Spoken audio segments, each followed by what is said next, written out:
Do you have a brilliant startup idea? Visit our website at eapla.com to schedule a Blue Couch meeting and launch your startup journey today. Welcome back to On The Cusp. We're filming our 13th season right now, and Matt. But that's a lot of Matt Snyder talking, boy. It is. Yeah. 13 years, I'm gonna have to go back and refresh. Yeah. We've handled a lot of situations, Parker. Matt, who's our guest today? Oh, we got a Shreveport legend today, Dave. Mr. Parker Brown of Jayhawk Properties. Well, what is Jayhawk? Glad to be here. Yeah. Glad to be So here. what's Jayhawk Property? Oh, I'm still trying to figure that out, Dave. So Jayhawk Properties is a rental property management company. We own houses kind of in different neighborhoods in Shreveport. I guess I'll give you a little history. That'd be great. So started with Transcon Services. It was my dad's company. Went to LSU, came back, thought I was going to be an athletic director. Wouldn't recommend that. Anyway, I'd rather go to... That would have been a hell of a show, Parker. Let me tell you something, boy.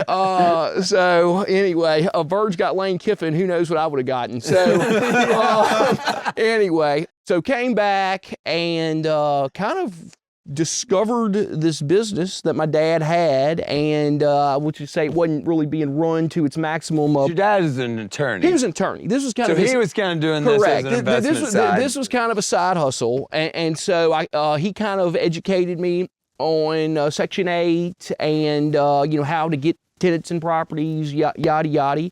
And so he passed away in late 2012. So kind of took it over and. It was kind of going to be a temporary deal, and then I kind of started figuring out how to buy houses. So at that point, how many properties did you have? Oh, it's about 35 houses. About 35. Something and where like are that. you now? We're about 80 right now. 80. So we've probably a little bit more than doubled. A large, and it was slow at first. As my staff has grown, I've been able to do this kind of, I guess, more proficiently. COVID. There were a lot of people in the market that kind of spooked and were trying to get out, and I was able to pick up houses that way. So are you mostly buying these houses from other people that were using them as rentals as well? Half and half. I mean, or I would like to see in Shreveport landlords who are taking thousands of dollars out of, in my case, low-income areas, be able to give back. There is no pamphlet on, how you give to these organizations, but certainly there festivals, programming, whatever, in these areas, and I would like, and I think more landlords should be vested in these areas that they are profiting from. Because that's the difference that I want to point out. I've known you a long time. I know how your business runs. Right. I know other people in this game. You personally go look at things at their homes.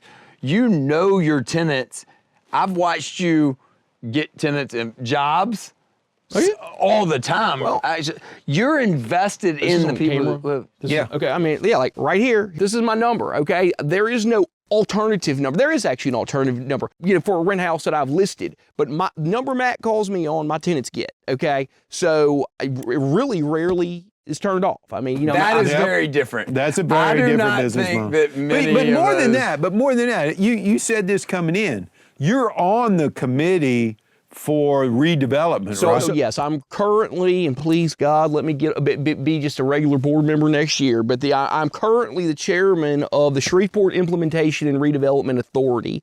So that's SIRA. It's been around for several years, okay? I'm not, Mayor Arsenault's not here to give the history, but anyway, at least a decade. And it's just been kind of fledgling, okay? No money. Tom Arsenault was the chairman for years, and he tried to do some stuff that the administrations through the years didn't really care, okay? So Mayor Perkins appointed me. I actually went down with Matt Snyder to get confirmed. So I've been on since then. Adrian didn't really give us any resources. This is Tom's baby though, right? So Tom gave us $100,000 or got it approved with the council. Tabitha will eat me alive. The council approved the $100,000 that the administration asked for, okay? Teamwork. Once again, though, we didn't have a P.O. box, didn't have anything set up. So we'll have people coming down to our meetings wanting us to do stuff. I'm like, we don't have a mission statement. We don't have a programming. So we finally got Bonnie Moore, who was I know Bonnie with Moore community well. development for years. So she is our interim director. She says she's trying to hire somebody else. She's probably going to roll with it. But anyway, don't tell her I said that. But anyway, she is great. She's got us.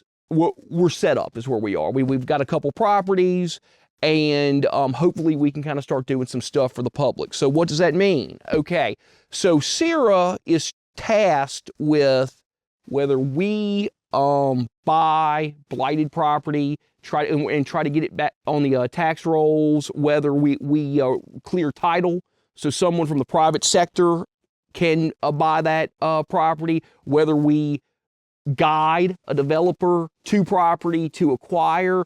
But Shreveport has a massive problem. We have tons, and it's called adjudicated property is what it is. Okay, so adjudicated property is property you don't pay your taxes for a year. Goes to a tax sale. Okay, someone like me would buy that. Well, if it doesn't, a lot of houses Nobody don't. buys it. It doesn't go to tax sale the next year. It just sits there. Okay. So you have an adjudicated property sale that Malcolm Statlander, puts on with the city, and it used to be Jimmy Whittington. I'm not sure who does it with the parish now. But anyway, so you have these two adjudicated sales. They happen once a month, okay? But the overall public, and I went this month, still does not understand what they're buying. They're getting a non-warranty deed from the parish or the city. Now, they will sit here and fight me all day. Oh, it's warranty, Parker. No, it's not, okay? I still have to pay a title attorney to go file a monition suit. That's what it's called, and that's where you send out letters and tell them that you're losing your property, and I'm giving you an elementary breakdown here, to actually clear the title. You have to go to district court. And to actually clear that title, you have to take it to sheriff's sale, okay? And then that will clear everything up, okay? So SIRA can step into that process, hopefully, well, and correct. clean that up. And so now I understand the adjudicated process. I'm basically, what I would like to see is the city saying, hey, we still have the adjudicated sale. If there's somebody that wants to buy an individual property, we're looking for more tracks, more developed, not clean this block up. This block is Clean this. adjudicated. Let's get it back on the rolls. So I would like SIRA to be like, okay, we've got it. There is no competition. The city can just give it to us. Okay, It's clear. We'll clear it up, or we'll have, and that's the misconception. People are like, we'll clear this title. We don't necessarily have to clear, there was the misconception that SIRA had some mechanisms. I don't know what they are. Once again, when people talk, they're like, SIRA has these special mechanisms to accelerate the title clearance process. Maybe we've got them. We certainly can say, hey, this title's not clear, and we can point you to a direction of a Thomas Mayfield title, or any of these other title companies, that can clear the title. So our goal, though, is to get clear, merchantable title. Yeah, because if you have a block that's sitting there with no clear title, it sits there. Then crime comes Correct. in, and it's what can you do with it? So you have to have the clear title. So that is what we're working on. And then okay, so then how does it work with low income? Okay, well great. If there's a property, now that's the other thing. Well, everyone acts like SIRA's going to just give you this for free. Well, no, SIRA has to have money in our coffer. So the city did up to $250,000. $250,000 is what we're getting in 26. So I mean, they're believing in us. Now we need to get grant money, et cetera. We've got to figure out alternative funding. Well, that's going to also be putting deals together, and you have to pay SIRA. Now, once again, can we give you value? Sure, but it's like we've got to have the money coming in so then we can continue to operate and keep the deals going. But back to where we started. Parker, let's talk about where we're heading here. I want to talk about where we're heading from that standpoint, but I want to talk about where we're heading as a city. Like these neighborhoods that you're in, you've been in them now for 15 years or more. Are they getting better? Are they getting worse? What needs to happen? I would say some are getting better and some are getting worse. It just depends, and that's where we get it back, flipping back to the private investment of a property owner, developer, buying houses. Well, they're falling down. I got 2 houses last year in Sunset Acres. I mean, we had a freaking forest growing, through one of the houses. Yes. Now I'm going to say this though, low-income rental properties, what I was buying them for in 2012 and what I buy them for now, it doesn't really go up. You know what I'm saying? And that's, I'm going to say, the problem with Shreveport. Austin, I'm using that as an example, but I mean, once again, different investors I've talked to, we bought this apartment complex and we held it for 2.5 years. You collect the rent and then, you've got 20% increased equity. Well, there's houses in equity Austin and value. That would be a house you'd be renting here for nothing that sell for $800,000. Well, that's right, but you can hold it and then you can sell. So deals I'm trying to put together, they're like, well, how do we get our money out? Well, it would have to be in a deal where you're buying the cash flow almost, because it's like in Shreveport, I mean, a house in Martin Luther King, Queensboro, it doesn't just because it's sitting there with a tenant. I mean, a tenant renting it for $800 today or next year. I mean, your value is about the same. I mean, it gets into how bad does that potential buyer want the cash flow is what it gets down to, but it's not really, you're like, oh, wow, in 10 years, it's going to be this much more valuable. And so that's my big problem with Shreveport. But is that the same I would think in low income areas of any city, that would be pretty standard. Is that not? I think it depends on the area, and that's a good point. You're right about that, but I really don't necessarily know. I know what you're talking about. These cities that are really hot, the Nashvilles, the Austins, the New Orleans, areas that used to be low income are getting bought up to be. And then you have you kind of have. There's no low income in those. But let's bring this into the business realm. I mean, it's like what the Clarion or whatever the hotel is on 70th Street. Okay, and I think maybe Liz Swain wrote an article about it, and it was a good article. But basically, you kind of come in, and then Grayson kind of summed it up for me. But ultimately, you're getting these banks from Dallas. Oh yeah, this hotel, we're going to turn it. You're projecting. There's been 10 hotels built since that thing's been getting remodeled. They're taking the money and running to where running away, and they're getting these out of town banks that don't really have a grasp on the Shreveport economy, and it's not a. They can hold it. Yes. They can sit and hold it. Correct. Okay, for an extended period of time, and we see no progress. That's right. That's another that's benefit why they're doing that. That I think is a huge strength of Shreveport when it's used right, is doing business with local people. Yes. Parker Brown owning 100 houses in these communities is a lot more valuable to me than some corporation group having Parker fund. on the committee that understands the process and can understand how it has to go. And understands the people living in it. That's right. That's power. Absolutely. Right. That's power. Well, and we appreciate you doing that. Thank you. Well, no, and that is where the council is too, is like we want local people that if there's a problem with my house, and Councilwoman Taylor said that is, they can call. There's a problem. I mean, these apartment complexes, I think literally,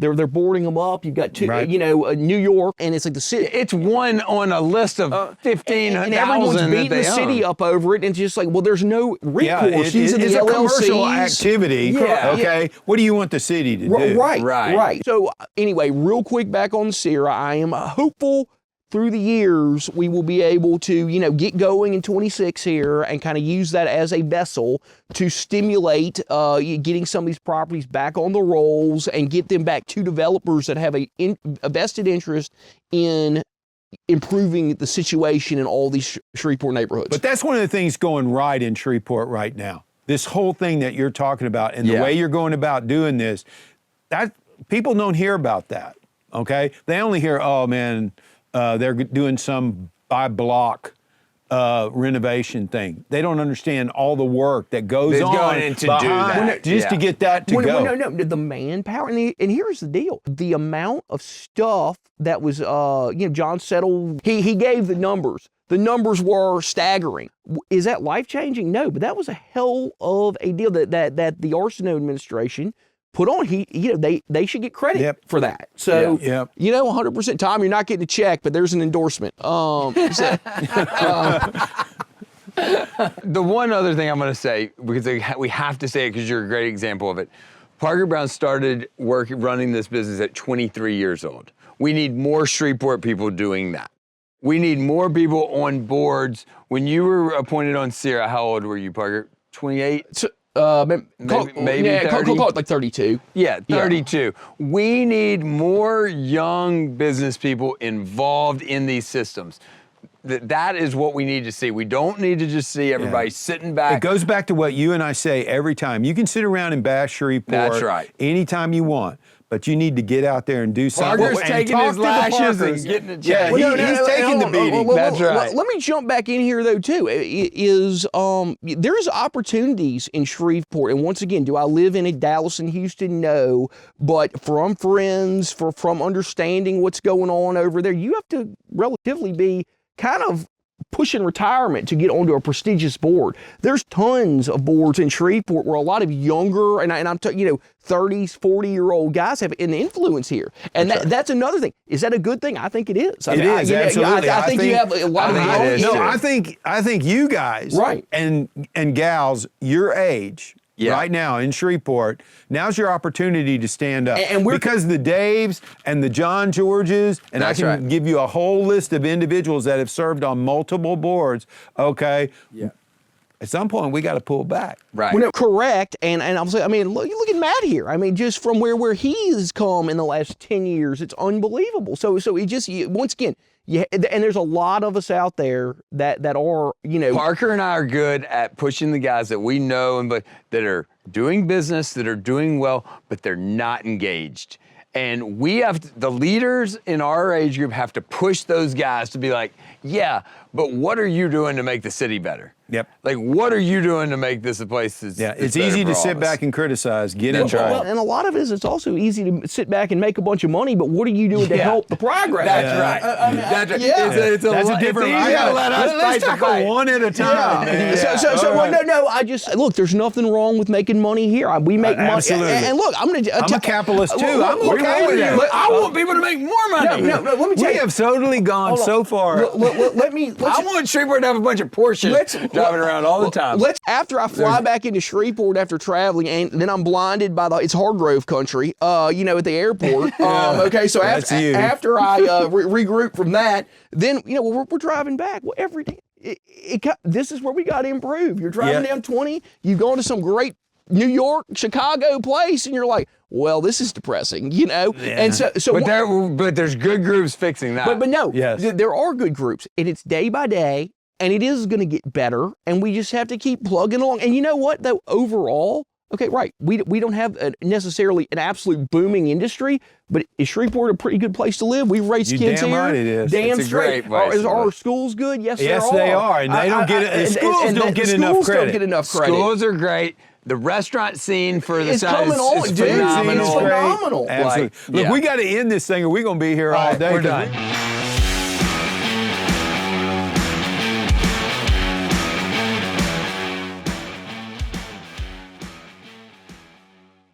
Enjoy the podcast? We would love your feedback about today's show and who you think should be our next guest. Send us an email at info@eapla.com. Also, be sure to share the show and leave a comment on our social media post.